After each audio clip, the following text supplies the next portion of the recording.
It's time for a change.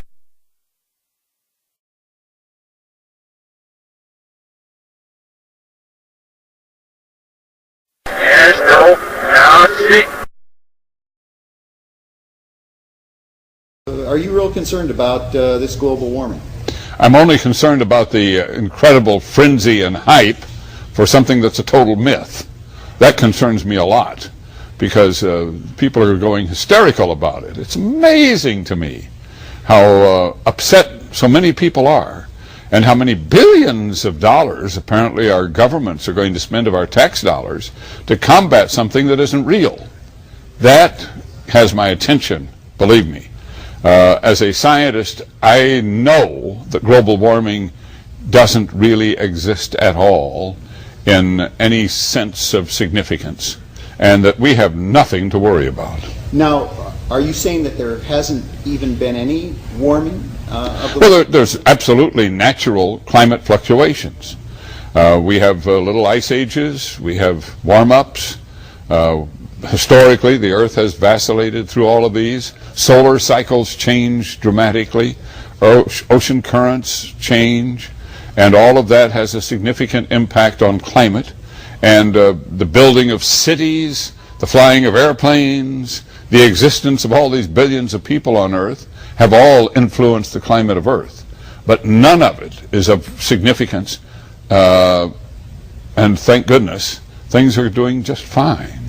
So you're not in a panic over the icebergs melting and the sea levels rising and... I promise you, 20 years from today, I'll be the one that's laughing. The icebergs, the ice caps at the poles are not going to melt. The oceans are not going to flood the coast. People are not going to die.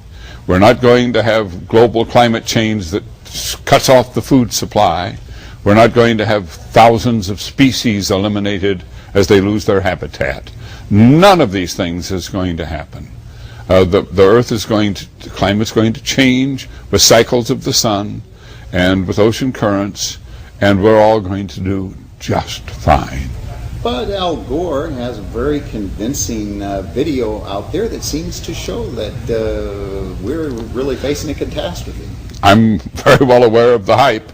The media is full of it every day. Al Gore got the Nobel Peace Prize, an Oscar, and a Grammy, and apparently millions of dollars. Al Gore, I believe, is sincere in his belief, but oh so misguided, as is the entire UN IPCC, the Intergovernmental Panel on Climate Change. Well, doesn't that bring us to the point that Mr. Gore makes and many others, that science has spoken? There is a universal consensus among scientists. Well, if you look at the history of the IPCC, it was formed by people whose agendas were of question. They really wanted to get back at the industrialized nations and get them to pay penance to the third world nations for their pollution of the atmosphere through their industrial activities. It was the little guys picking on the big guys kind of concept, which is very common in the UN. And it was from people who had a world government in mind. That history is pretty well documented by an engineer named Alan Cheatham. He has really dug into it. And that panel was, so you create this bureau within the UN on climate change. Well, its mission and its existence then is to prove that there's climate change. So it starts hiring scientists and giving them research money to go out and prove that its mission is valid, to prove its point. And all of this, and then it holds meetings and it does publicity, and the whole thing just crescendos and builds. Now, was there a consensus of 2,500 scientists at the Bali meeting? Heavens, no. The key paragraphs or chapters of this report and the research documents behind it, which are very impressive, are not anything that were widely read by these scientists. They were, many of them were political scientists, as it were scientists who have a political mission. Representatives there from Greenpeace and the Sierra Club and from government ministries, in addition to some well-meaning scientists.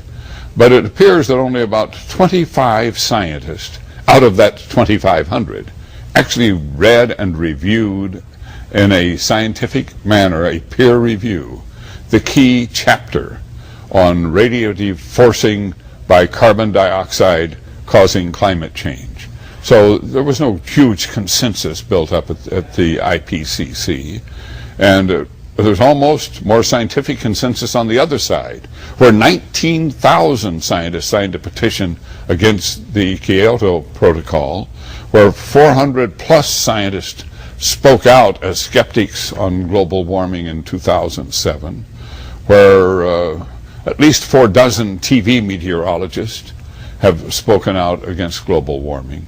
There's no consensus, and to try to shut off the debate is a political strategy. One of the great things about science is the debate that takes place, and the debate should never be shut off. It's my understanding that at Valley, in November of 2007 at the conference there, that quite a number of scientists who went there in order to engage in debate there were not allowed to have any kind of forum there. There were 100 scientists who wrote a letter of complaint at the meeting. That was one group that spoke up. And we have documentation and statements and papers by any number of scientists who were on the IPCC panel, who were reviewers and had been with it for years, who shared in that Nobel Peace Prize, because the panel shared the prize with Al Gore, who shared in that prize, who say that this panel should be disbanded, should be, it's a sham. Because a lot of the scientists who participated in the panel actually providing scientific input, it was ignored. Where then later their scientific work was basically shoved aside for political. They asked questions, they made comments, and essentially it was pushed aside, ignored. And that is not the scientific process, obviously. Now, you were involved in the middle of your career in broadcasting 20, 30 years ago when we were told in similar panic terms that we were going to face global cooling and ice age. I was a TV weathercaster in Chicago when the head of the Department of Meteorology at the University of Wisconsin announced the coming of an ice age. And Time magazine came out with a picture of the skyscrapers of Chicago trapped in a huge glacier that was creeping down over the Midwest. And clearly, as a television meteorologist, I was called upon, I was working for ABC at the time, I was called upon to report on this and to investigate it and to interview people and to, so yeah, I was there. Yeah, and the ice. You're still waiting for the ice cap. I never believed it was coming, nor do I believe global warming is coming. And in fact, are you aware? And I'm sure some people seeing this are aware that officials of both the Canadian and Russian government in the past 6 weeks have warned of a coming ice age.